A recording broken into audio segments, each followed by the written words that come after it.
Hello, welcome in. Damn. Uh-oh. Come on in a little closer. Come on in. Don't be scared. What's your name? Quick. My name is Tavarius. The quick hook. Damn. They ain't even get to hear my guy speak. Always style over substance, I see. Arias, how old are you? I'm 29. And what do you do? I'm on tour for PBS Children's Story. Oh, like you write children's books or? I have an animation company that I started when I was 21 years old. Nice. And then it's basically about my childhood and teaching young black boys that black dad to do care. Wow, I love that. Oh, okay. Now, what are some things you like to do for fun? So I have a Airbnb that's kind of like in the lake. So I'm a nature boy. So I love to climb trees in my time off. I love to draw. And I honestly just like peace. So I do a lot of peace and help people who like need emotional regulation. Okay, nice. Yeah. Now, what are some things you look for in a woman? I kind of take everybody for who they are. Okay. I like to make my woman happy. Okay. Yeah. Now, what are some deal breakers? Deal breakers is if you don't have any passion, like if you don't know what you want to do in life, I kind of can't help you with that. You got to love yourself and figure that out for yourself. Hello, welcome in. Yeah, bro dodged all kind of bullets right there, bro. All kind of liabilities. A couple of them might want to think twice and double back because bro looked to be confident and successful at what he does. But I hope he don't dumb it down, bro. Hope he don't dumb it down trying to prove himself to those that don't see his value. The issue isn't that women want to be impressed, it's that they want to be impressed by gesture and not the man. It's like 300 on the bill.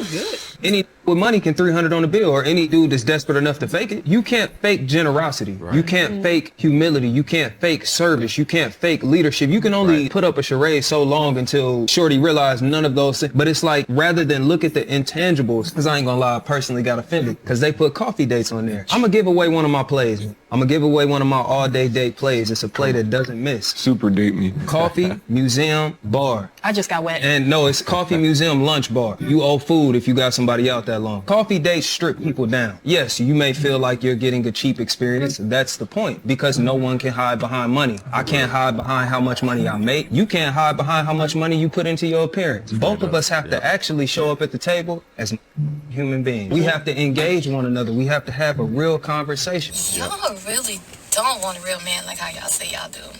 Y'all just be talking because it sound good. Y'all may want the image of it, but y'all don't really want what comes with being with a real man. Because here's the thing. A real man is going to be a leader. Mm-hmm.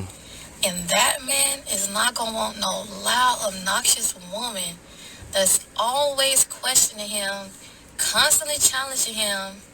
He does not want to fight with you every day because you don't know how to shut up. If you want a real man that's going to provide and protect, you have to fall back and let him do what he was made to do. We hear all the time how black women are the least protected. But what we don't talk about is maybe the reason we're not getting the protection we want from our men is because don't nobody want to protect somebody that don't even like to listen. Some of y'all black women, y'all want to act like a man. Y'all want to do everything that the man do. Okay, then that means you got to protect your own self. Because that's what real men do. So y'all don't want a real man. Y'all want a weak man. Y'all want a man to let y'all do whatever y'all want to do, say whatever y'all want to say. Y'all want him to ask y'all for permission. Oops. But baby, that's not a real man. Oops. That's a simp. Oops. What makes it even crazier is that most of the women that she's referring to literally tell men that they are not man enough because they cannot handle their aggression. You're not a real man because you won't step up to the responsibility and be responsible and be a stepfather. You're not a real man because if you were a real man, then I wouldn't even have to be as bold as I am and as aggressive as I am and as masculine as I am. The only reason I'm masculine because you're not masculine enough. Like, that's the type of stuff they say. And that's why they be lonely as a single mother. Man. First of all, man, she's spitting. I might have to get that to her. And he hit on some good points as well, man. The drama and all that combativeness is what men don't want. It's not about it being easy like a lot of women like to put it. Really just don't want your woman actively working against you. That's where the peace comes in. Can you imagine protecting and providing for someone who doesn't respect you, who doesn't even listen to you? Most guys who aren't simps simply won't allow it. Half of your rent, you're willing to pay all your rent. Yo, I would rather work 2 jobs if I have to than be in a relationship with someone who I have to go 50-50 with. That's what y'all don't understand. I've worked 2 jobs. I work every day. I don't care. Sometimes I like to work 2 jobs. I don't know why. Sometimes I just like to do it to myself. I don't know what that's about. But anyways, I was just working another job, y'all. I don't need to go 50-50 with someone. Do whatever makes you happy. If she'd rather work 2 jobs and keep her peace than go 50-50 with someone, then good for her, especially if she doesn't have any children. I respect this more than someone demanding a 6-figure man or a traditional person when they're far from it. At least she's taking care of her bills, and I'm sure if the right guy comes along, she'll adjust her preference. I mean, I have to disagree with this guy here, though, because it sounds like even with the right guy, she wouldn't do 50-50, right? So, I mean, which, you know, that's her choice. That's her preference.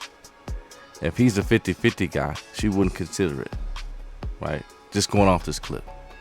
And so it's really that she believes she's more valuable than the guy in the relationship.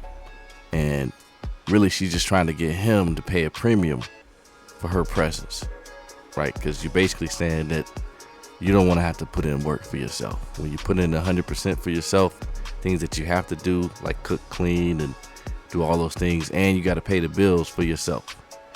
It's really just women like her that value themselves over the guy in the relationship. But people really be stuck on that 50-50 tit for tat shit, right? But both should work hard to be a solution and see each other's losses and gains as both your own. That's part of what you building.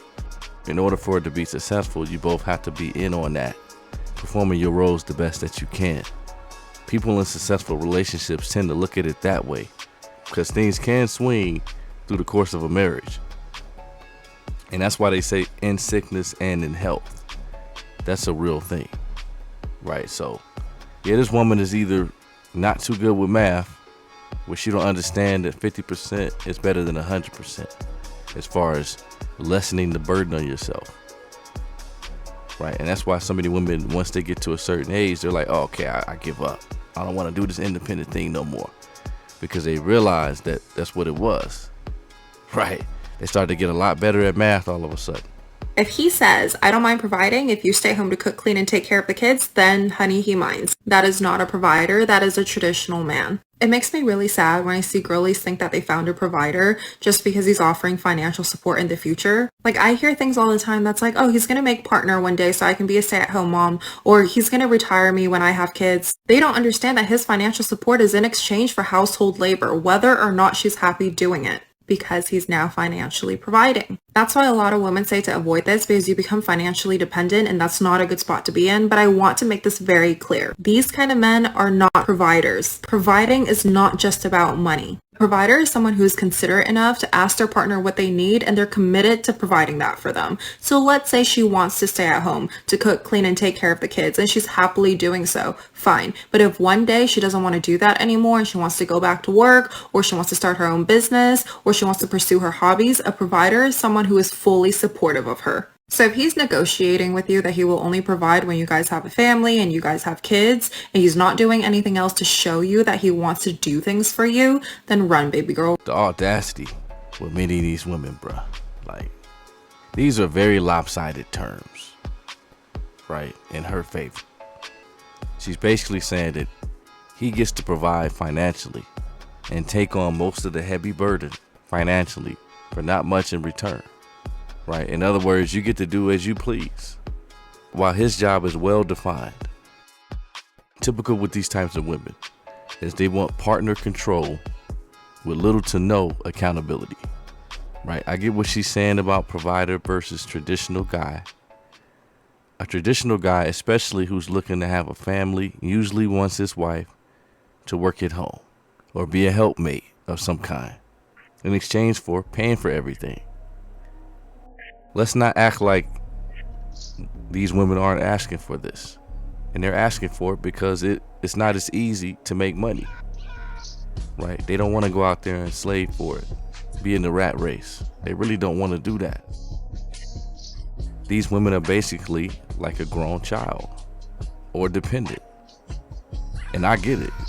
They want to control the power dynamic, you know, because there is a power dynamic that can be created when someone pays for everything. Right? That's just what's going to happen.